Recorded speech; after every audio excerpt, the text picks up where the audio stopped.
Assalamualaikum warahmatullahi wabarakatuh. Berjumpa lagi di Ruang Informasi Kesehatan Anda, podcast Berkisah. Bincang kesehatan, aku sehat, Nuan sehat, sehat milik kita bersama.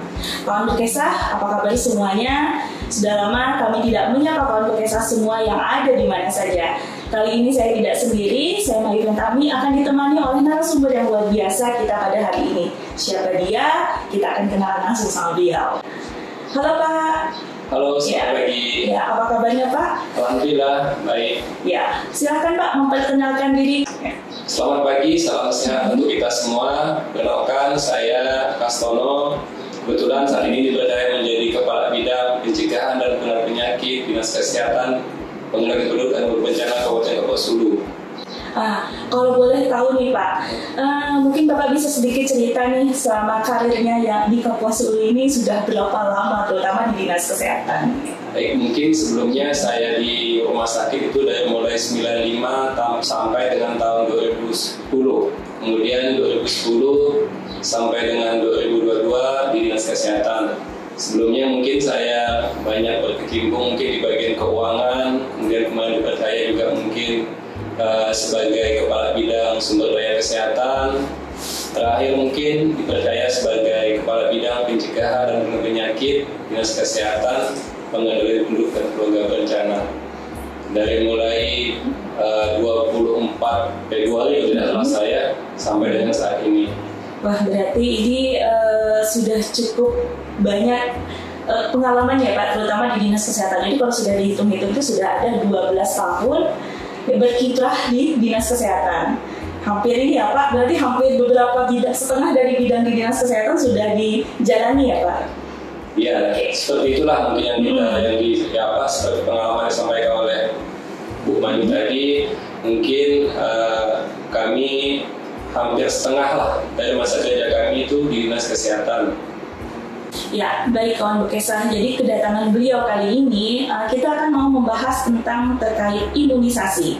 Kalau dulu mungkin kita sering mendengar yang namanya istilah PIN atau Pekan Imunisasi Nasional, ya. Kemudian juga apalagi sering mendengar BIAS atau dikenal dengan Bulan Imunisasi Anak Sekolah.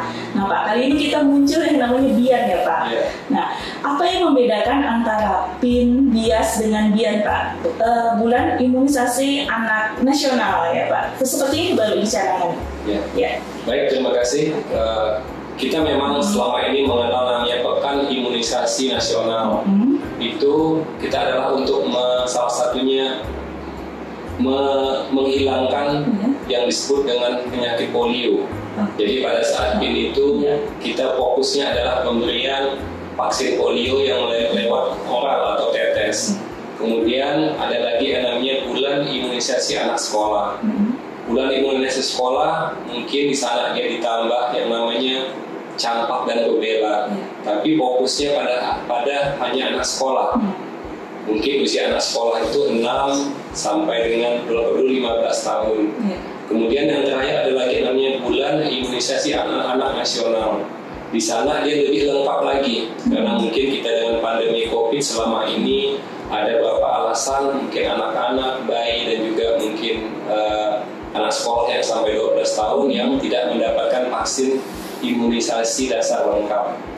Jadi kalau perbedaan antara ketiganya, dia ini lebih kompleks. Karena di samping dia melaksanakan imunisasi tambahan, dia juga ada namanya vaksin kejar.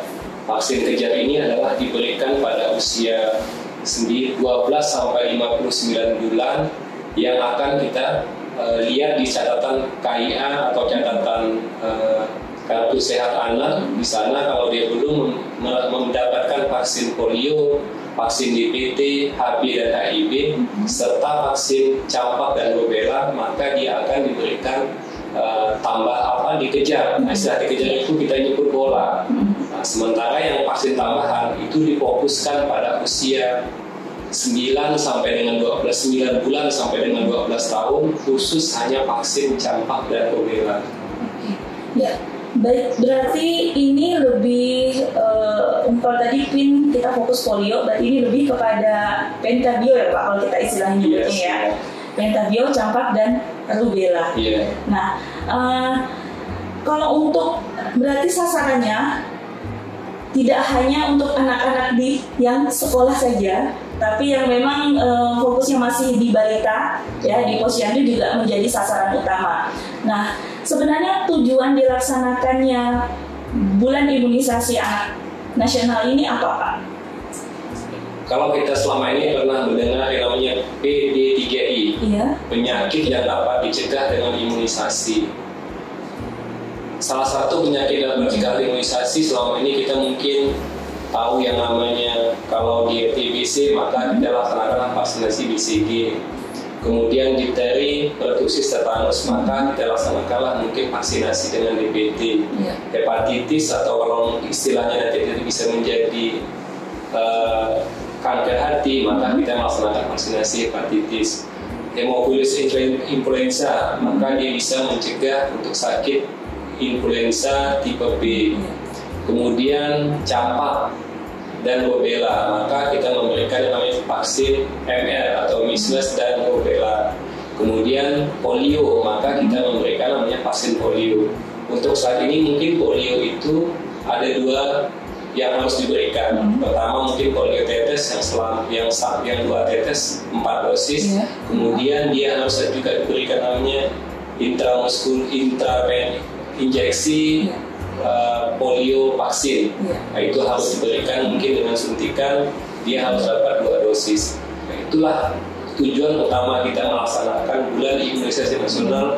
Dia bisa mencegah penyakit-penyakit yang bisa dicegah dengan imunisasi atau istilahnya itu PD3I. Oke, kalau untuk vaksin COVID sendiri Pak, apakah ini juga masuk dalam program BIAN Pak, khususnya untuk anak-anak? Dia terpisah. Jadi kalau kita BIAN ini kita tidak memandang status vaksinnya. Jadi kalau COVID ini mungkin terpisah dari anak-anak karena bagi yang belum mendapatkan atau sudah mendapatkan vaksin COVID pun kita akan tidak memandang status vaksinnya. Tetap akan kita berikan yang namanya vaksin campak dan rubella. Ya. Nah, ini terkait dengan Black Campaign, Pak. Black Campaign tentang imunisasi, ya, terutama imunisasi lanjutan. Kadang orang tua kan berpikir kalau anak saya udah imunisasi lengkap, ya, imunisasi dasar lengkap, kenapa harus lagi lanjutan gitu kan? Ini kan menjadi banyak kekhawatiran orang tua terutama. Ya, takutnya nanti kalau disuntikan, apalagi dulu sempat heboh terkait MR, ya, vaksin MR, banyak sekali masalah yang timbul karena ini gosipnya atau hoaxnya, banyak sekali masalah kesehatan yang timbul akibat vaksin tersebut. Nah, jadi gimana Pak untuk menanggapi masalah ini?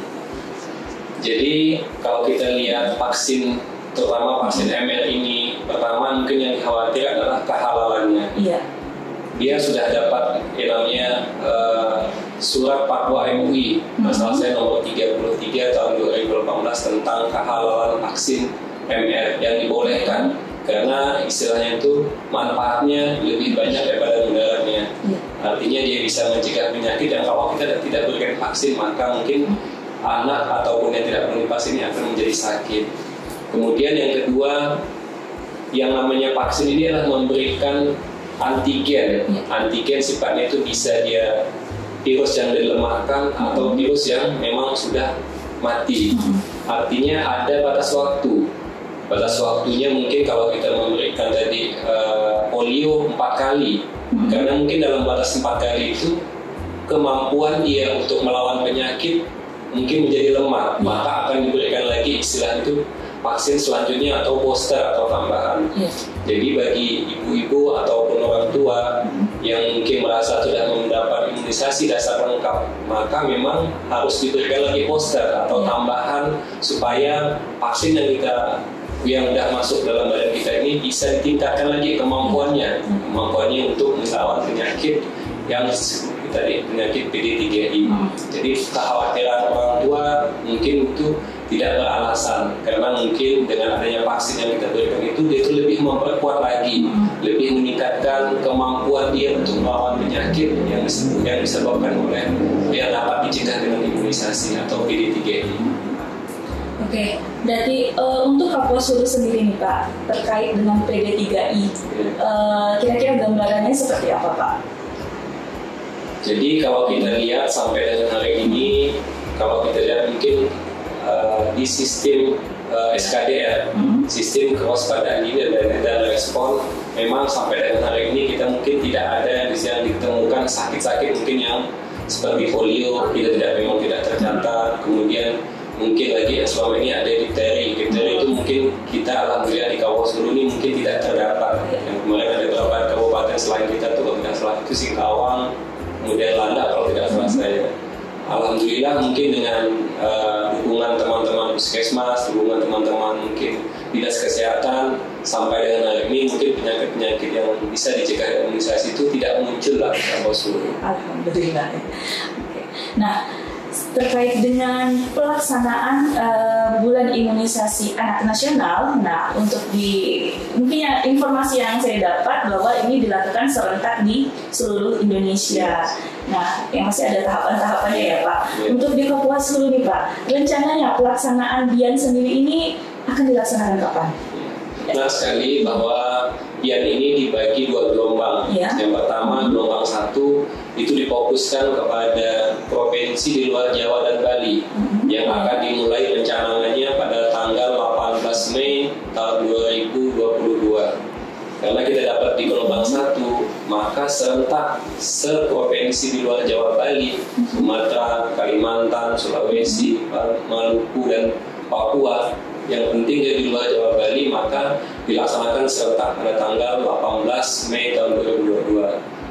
Kita Kabupaten Sulu pun akan mencanangkan BIAN ini di tanggal 18 yang insya Allah akan dihadiri oleh Bapak Bupati yang kita canangkan di SD Negeri 4 Putu Sibau.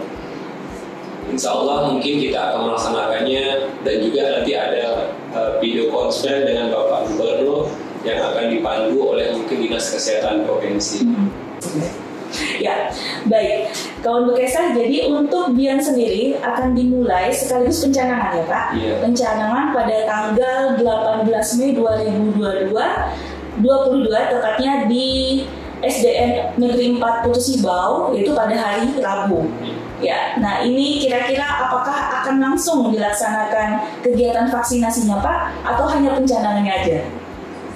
Siap, jadi kalau kita pelaksanaan pencanangan, maka kita setelah pencanangan kita akan langsung memberikan vaksin campak dan rubella pada anak sekolah usia 6 sampai 12 tahun. Oke, ya baik Pak. Jadi untuk pelaksanaannya akan dilaksanakan berapa lama? Apakah selama bulan Mei saja? Atau mungkin jika memang sasarannya belum sampai akan tetap berlanjut gitu sampai memenuhi sasaran yang kita inginkan? Terkait mungkin dengan pelaksanaan, kita kebetulan dapat target atau dapat sasaran itu sejumlah 58.689 anak atau bayi. Jadi pelaksanaannya disebut dengan BIAN atau bulan, berarti kan pelaksanaan itu 1 bulan dari tanggal 18 Mei tahun 2022 sampai dengan 18 Juni tahun 2022. Kalau memang targetnya tercapai sebelum tanggal 18 Juni, maka kita mungkin di stop bisa sampai tercapainya. Tapi biasanya berdasarkan pengalaman tahun sebelumnya, karena kita ini kan sampaikan tadi di awal bahwa kita ada namanya BIAS juga untuk memberikan vaksin campak dan rubella itu di tahun 2018. Biasa target capaian kita itu mungkin sekitar 74%-an. Mudah-mudahan di tahun 2022 ini dengan BIAN ditargetkan dari 58.689 anak kita tercapai. Insya Allah mungkin kalau kita tercapai, ya pelaksanaannya dari 18 Mei sampai dengan 18 Juni tahun 2022. Oke, ya. Untuk tempat pelaksanaannya BIAN sendiri Pak, kan ini kita ada pencanangan, kemudian setelah dilaksanakan pencanangan, kira-kira nanti masyarakat jika ingin anaknya diberikan imunisasi lanjutan, di mana saja mereka bisa mendapatkan fasilitas pelayanan untuk imunisasi? Jadi tadi kita kan ada dua kegiatan. Yang pertama adalah vaksinasi tambahan. Vaksinasi tambahan ini kita memang di sekolah. Jadi kalau di sekolah nanti petugas puskesmas yang ada di wilayah masing-masing, maka petugas puskesmas akan mendatangi sekolah-sekolah yang ada di lokasi lokasi atau di wilayah kerja puskesmas masing-masing. Yang kedua, bagi anak-anak yang bukan usia sekolah, dari usia 12 bulan sampai 59 bulan, itu kan mungkin belum usia sekolah, maka pelaksanaan vaksinasi akan dilaksanakan di puskesmas, bisa di puskesmas induk dan jejaringnya itu bisa di Polindes, bisa di puskesmas pembantu, juga bisa kita manfaatkan namanya pos vaksinasi. Pos vaksinasi mungkin bisa di posyandu atau mungkin di puskesmas keliling. Jadi kalau wilayah yang susah dijangkau, maka kawan-kawan puskesmas di wilayah kerjanya ini akan melaksanakan namanya vaksinasi melalui puskesmas keliling yang akan mendatangi lokasi-lokasi yang sulit. Nah, baik. Jadi itu tadi kawan-kawan Bekesa untuk pelaksanaan vaksinasi. Walaupun nanti setelah pencanangan ada kegiatan vaksinasi, tapi juga bisa Bapak Ibu, terutama yang punya anak usia 6 sampai 12 tahun ya Pak. Nah, terutama yang usia sekolah dapat mendatangi fasilitas-fasilitas pelayanan kesehatan seperti puskesmas, ada rumah sakit, kemudian ada juga kayak praktek bidan juga berarti bisa ya Pak. Terutama untuk yang masih bayi balita, nah kita punya posyandu. Jangan lupa bulan ini sampai bulan nanti Juni tanggal 18 jika ada pelayanan posyandu, datang ke posyandu untuk ikut serta dalam vaksinasi. Nah, baik, ini Pak, mungkin ada satu hal yang sedikit saya lewati. Kalau biasanya kan untuk vaksinasi juga ada perlu persiapan nih Pak. Bagaimana kondisi yang baik untuk anak jika ingin melakukan vaksinasi? Nah. Jadi baik, untuk memang vaksinasi ini adalah kita memberikan yang namanya antigen. Antigen itu bisa bentuknya virus yang dilemahkan atau virus yang memang sudah mati. Artinya kondisi anak memang harus dalam kondisi sehat.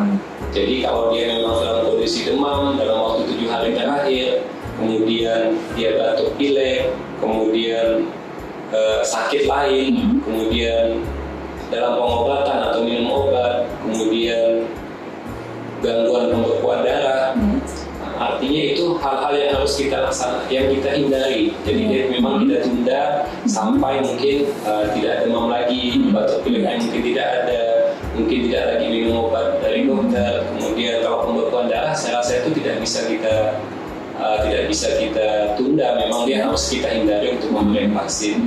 Jadi pada saat nanti anak, bayi, ataupun anak sekolah kita lakukan vaksinasi, maka sampaikan di awal tadi akan dilakukan namanya screening atau penapisan. Apakah dia layak mendapatkan vaksinasi atau kita tunda atau memang tidak boleh kita vaksinasi. Jadi itu tadi kawan Bekesa yang harus dipersiapkan untuk anak-anak Anda pada saat akan dilakukan imunisasi. Sebenarnya tidak hanya pada saat imunisasi lanjutan saja ya Pak, tapi hampir semua imunisasi memang syaratnya tidak jauh berbeda. Intinya anak dalam keadaan sehat. Jadi kalau dalam keadaan sakit ditunda dulu, baru nanti jika sehat nanti baru akan dilanjutkan imunisasi. Ya, kawan Bekesa, itu tadi terkait informasi bulan imunisasi anak sekolah di Kabupaten Kapuas Hulu. Nanti pada tanggal 18 Mei akan dilaksanakan pencanangan yang memang akan dilakukan serentak ya Pak, untuk di Provinsi Kalimantan Barat ya Pak? Atau seluruh Indonesia nanti Pak? Di yang tahap 1 ini adalah di seluruh provinsi di luar Jawa dan Bali. Berarti seluruh provinsi di luar Jawa dan Bali. Berarti nanti yang memang dari provinsi akan dilakukan pertemuan Zoom ya Pak? Pada saat pencanangan.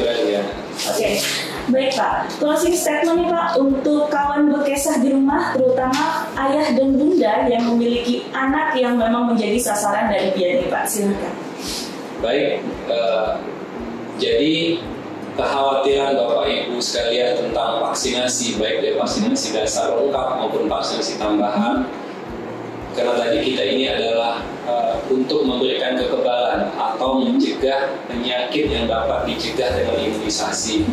Kehalalannya insya Allah kita sudah dapat yang namanya Fatwa MUI, Fatwa MUI nomor 33 tahun 2018 yang menyatakan vaksinasi campak dan rubella ini adalah mubah, nanti tidak ada masalah dari kehalalannya.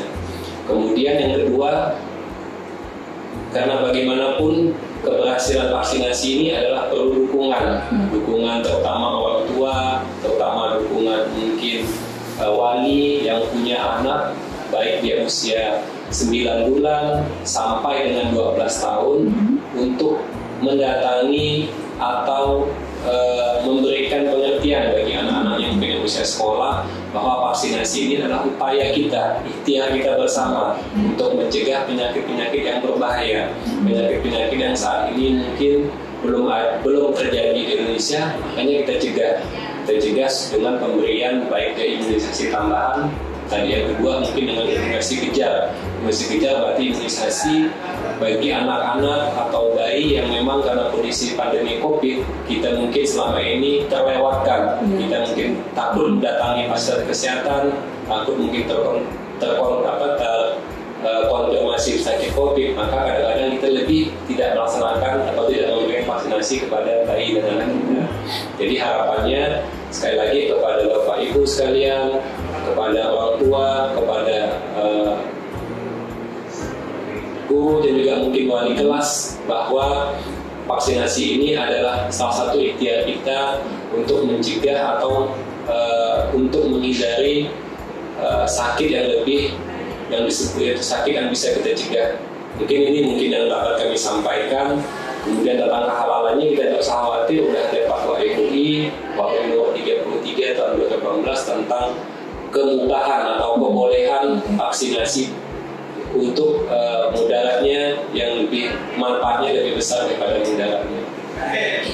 Baik, nah itu tadi kawan Bekesa, ayah bunda ya yang punya anak yang usianya memang sudah seharusnya untuk mendapatkan vaksinasi, ya jangan lupa untuk datang ke fasilitas pelayanan kesehatan terdekat. Kemudian untuk yang usia balita datang ke posyandu untuk dilakukan vaksinasi lanjutan. Nah, baik, ini menjadi ikhtiar kita, jadi jangan takut untuk divaksin ya, karena tujuan kita untuk generasi yang sehat dan cerdas. Baik, saya undur diri. Terima kasih Pak atas waktunya untuk podcast Bekesa kali ini. Nanti mungkin lain kali untuk menjadi narasumber kami lagi ya Pak. Insyaallah. Terima kasih kembali atas mungkin undangannya, salah satu mungkin media kita untuk mensosialisasikan bulan imunisasi anak nasional di tahun 2022 ini. Oke, baik Bapak Bekesa, sampai jumpa di podcast Bekesa selanjutnya. Salam sehat, aku sehat, Nuan sehat, sehat milik kita bersama.